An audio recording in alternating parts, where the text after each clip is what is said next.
Just as a general rule of thumb, we try not to play too much Russian propaganda on this channel, which is why you don't see a lot of Tim Pool, but there's been some recent clips going viral of him berating liberal commentator Luke Beasley, who in the full conversation, while he doesn't do terrible, in the clips it's cut to make it seem like he doesn't defend the position or himself or liberals very well. So I wanted to take a moment to play a few of these clips and provide some heavy fact checks, as Tim legitimately tells almost nothing but lies for about 3 minutes straight. You don't know anything about these January 6 cases. You don't know why these people are in jail. You don't know that a man is in Brooklyn right now for 3 years without charge or trial. And when Donald Trump says these people have been held for too long, you say, no, Trump is wrong. Keep them locked up. That's fucking fascist. Dude, you've been sitting here with no knowledge of the specifics of some of these cases. There is a man in Brooklyn right now, I'm going to say it again, no charges whatsoever brought. He's been in jail for 3 fucking years. For you to sit there and say it is good that he remains locked up is fascism.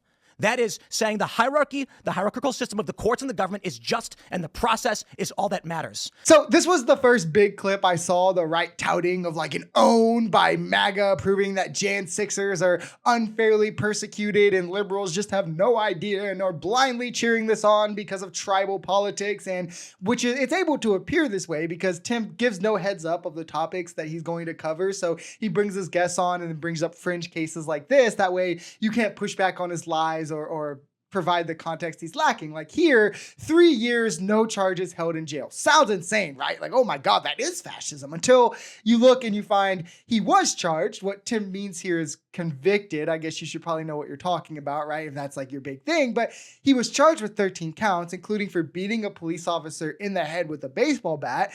And if you want to know why he hasn't been convicted, if you're thinking, okay, charged, at least he's been charged, but still 3 years charged and not convicted, that's crazy. He himself has personally requested his trial be postponed 4 times. It's never been postponed for any reason other than his own request.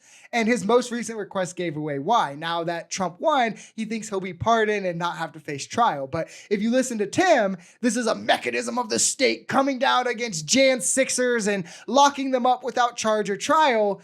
But that's not at all what it really is. So let's keep going and see how many more of these we get to. We have seen people on the far left, notably when they were firebombing shit all across Minnesota, 33 people murdered. And how many criminal charges did we get for this? When they firebombed a police station and forced the police to evacuate. On May 29th, 2020, when thousands of far leftists firebombed the White House grounds and set fire to St. John's Church and injured 100 police officers, how many fucking people went to prison for 3 years? How many of them who never showed up on that day are in prison for 20 years? Okay, let's go through every claim he made here. There was a lot. To start, he's referencing the Black Lives Matter protests in Minnesota, where hundreds of rioters were charged, and from comparing records of Black Lives Matter to Jan 6, Black Lives Matter protesters were charged more swiftly and just as stern as the Jan 6ers, and we also know this because MAGA accused Kamala of trying to bail them out, so it's like, which one is it? Were they charged and she tried to bail them out, or were they not charged and it's unfair? But going on, the police station he's talking about where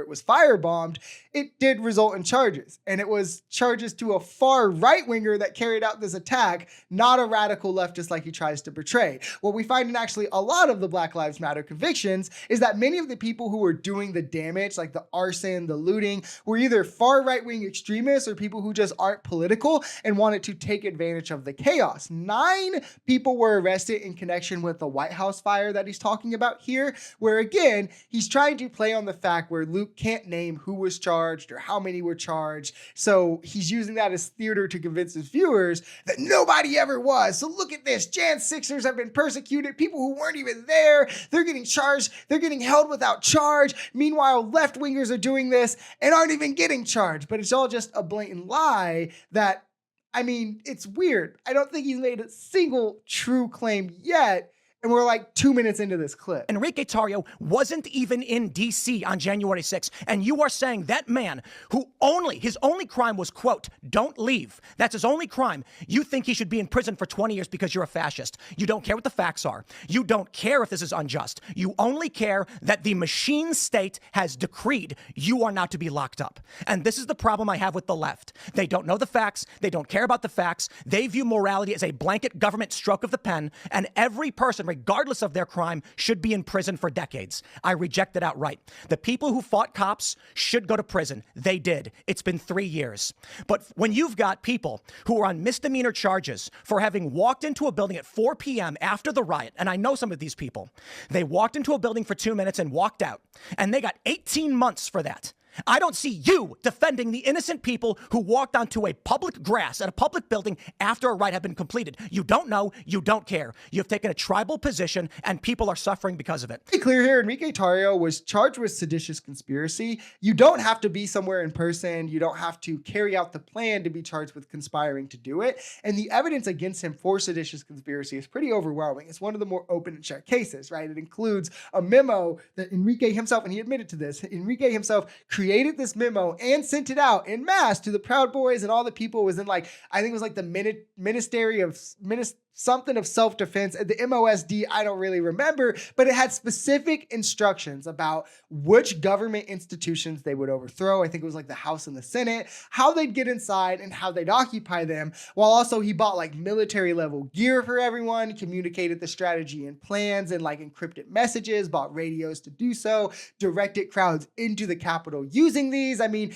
this is how I know Tim Pool actually hasn't read any of this, which he's trying to project onto Luke here. Every accusation is a confession for MAGA, because Enrique Tarrio is just that. He's the name that's brought up by people who don't understand the evidence against him, but instead think it's like a gotcha where they can catch people who also don't know the evidence and be like, they arrested people who weren't even there. That's how crazy they were. Like, yeah, they did, but why? And when you see the why, you see it's because he had and took steps to orchestrate a plan to occupy and overthrow the House and Senate. You don't have to be there in person to have been one of the main players in this conspiracy, this plan. And I'm not going to play the clips for these next two, but Tim also mentions and lies about Brandon Straka and Owen Schroyer.